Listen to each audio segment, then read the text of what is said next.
AS Urdu channel के प्यारे नाजरीन, आज का सवाल शामिल करती हूँ। सवाल ये है कि अगर किसी पर गुस्ल करना फ़र्ज़ हो और सहरी का वक्त बहुत कम हो तो क्या वो नापाकी की हालत में सहरी खाकर रोज़ा रख सकता है? रोज़ा होगा या नहीं? सहरी से पहले गुस्ल करना ज़रूरी है, इस बारे में क्या हुक्म है? यानी किसी पर गुस्ल फ़र्ज़ था, खा एहतलाम हो गया या फिर रात के वक्त मियाँ बीवी ने हक़ूक़ ज़ौजियत अदा किए जिसकी वजह से उन पर गुस्ल फ़र्ज़ हुआ और बग़ैर गुस्ल किए सो गए। सुबह वक्त बहुत कम था, देर से आँख खुली, सहरी का वक्त कम है, गुस्ल करते हैं तो सहरी का वक्त निकल जाएगा। क्या नापाकी की हालत में सहरी खा सकते हैं, रोज़ा रख सकते हैं? इस बारे में क्या हुक्म है? ये बहुत ही अहम मसला है और काफ़ी लोगों को इस मसले के बारे में इल्म नहीं। तो वो नापाकी की हालत में ही सहरी खाकर रोज़ा रख लेते हैं या फिर बाज़ लोग रोज़ा रखते ही नहीं है। सवाल का जवाब बताती हूँ नाजरीन। सच पूछें तो वक्त कम है, सवालात की भरमार है। अगर मैं पूरा रमज़ान भी रमज़ान के मसाइल पर वीडियोस बनाना शुरू करूँ तो रमज़ान का महीना ही पूरा हो जाएगा, लेकिन वीडियोस के टॉपिक्स ख़त्म नहीं होंगे। मेरे जहन में इतनी बातें हैं, कौन सी बताऊँ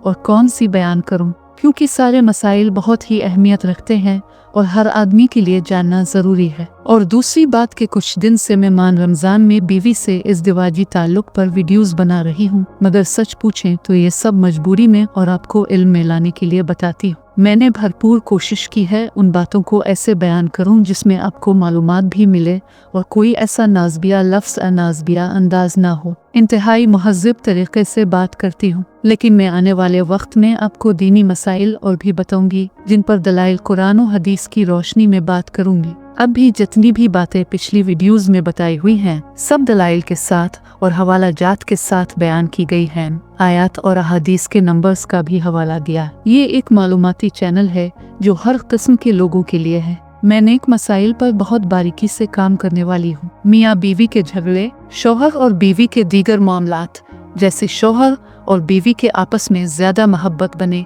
और आपके दीगर मसाइल का कुरान व हदीस की रोशनी में जिक्र करती रहूंगी। मुझे फ़र्क नहीं पड़ता कि कोई मेरी वीडियो देखे या ना देखे, बस मैं अल्लाह पाक से यही दुआ करती हूँ कि वो मुझे इखलास नसीब फरमाए और मैं जो भी काम करूँ इसमें मेरी नियत खालिस हो। अच्छी बातें भी सदका जारिया होती हैं मेरे लिए, और क्या कामयाबी होगी। बस दोस्तों, ये अपने मेरे चंद कलिमात थे, लेकिन हर बार ये बातें नहीं करूँगी। हाथ जोड़कर आपसे माजरत चाहूँगी कि आपका काफ़ी वक्त बर्बाद कर दिया मैंने, लेकिन जिन्होंने मुझे बर्दाश्त किया इन सब का दिल से शुक्रिया अदा करती हूँ। अब सवाल के जवाब की तरफ आते हैं, मगर आजिज़ाना गुजारिश है कि आज थोड़ी तकलीफ़ करके ये वीडियो पूरी देखिएगा। मैं अल्लाह पाक से पूरी उम्मीद रखती हूँ और उसी की बारगाह में इल्तिजा भी करती हूँ कि रब पाक आपको इसका भी अजर अता फरमाए, क्योंकि वो देने वाला है, इसके यहाँ कोई कमी नहीं।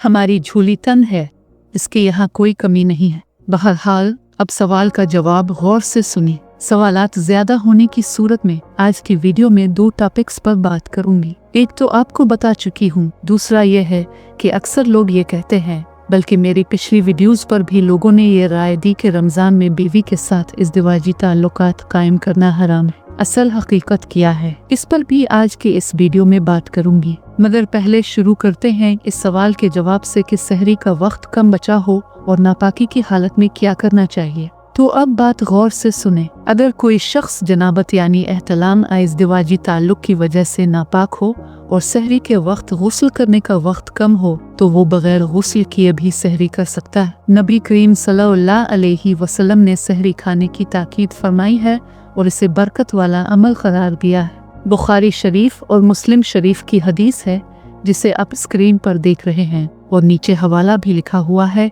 क्योंकि दलाइल के साथ बात करने को ज्यादा तरजीह देती हूँ। सहरी खाया करो क्योंकि सहरी में बरकत है। लिहाजा अगर कोई शख्स नापाकी की हालत में हो और सहरी का वक्त कम हो तो वो पहले सहरी कर ले, फिर गुस्ल करे, ताकि रोजे की बरकत से महरूम ना हो। फुक़हा के मुताबिक जनाबत की हालत में खाने पीने की इजाज़त है, बशर्ते के हाथ धो लिए जाएं और कुल्ली कर ली जाए। इसकी दलील अहादीस से मिलती है कि हज़रत आयशा रज़ियल्लाहु अन्हा और हज़रत उम्म सलमा रज़ियल्लाहु अन्हा फरमाती हैं कि नबी करीम सल्लल्लाहु अलैहि वसल्लम फ़ज्र के वक्त जनाबत की हालत में होते, यानी गुस्ल नहीं किया होता और फिर रोज़ा रखते थे। इस हदीस से साबित होता है कि अगर कोई शख्स जनाबत की हालत में हो और रोज़े के लिए सहरी करना चाहे तो वो पहले सहरी कर सकता है और बाद में गुस्ल कर सकता है। नापाकी की हालत में सिर्फ फ़र्ज़ नमाज अदा करना जायज़ नहीं, लेकिन खाने पीने पर कोई पाबंदी नहीं है। लिहाजा अगर वक्त कम हो तो पहले सहरी कर लें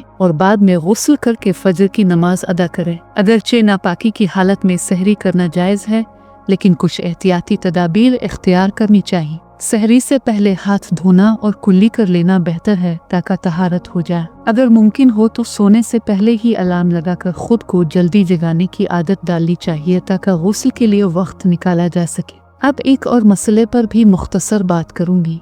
अक्सर लोग ये समझते हैं कि माह रमज़ान में बीवी से हम बिस्तरी हराम है। ऐसे लोगों को बताती चलूं कि ऐसा कुछ नहीं है, ये गलत फहमी है। रमज़ान में बीवी से इज़्दिवाजी ताल्लुक़ कायम करना जायज़ है, लेकिन रोज़े की हालत में नहीं। इफ्तार के बाद से सहरी तक शौहर और बीवी एक दूसरे से कुर्बत इख्तियार कर सकते हैं। ये कुरान और हदीस से साबित है। नाज़रीन, रमज़ान सिर्फ भूखा प्यासा रहने का नाम नहीं बल्कि इबादत, नेकी और मुस्तहक़ीन की मदद का महीना है। अल्लाह हमें रमज़ान की हकीकी बरकतें समेटने और उसका हक अदा करने की तौफीक अता फरमाए। आमीन। वीडियो पसंद आई हो तो चैनल सब्सक्राइब कीजिए और दुआ में याद रखिए। अल्लाह हाफिज़।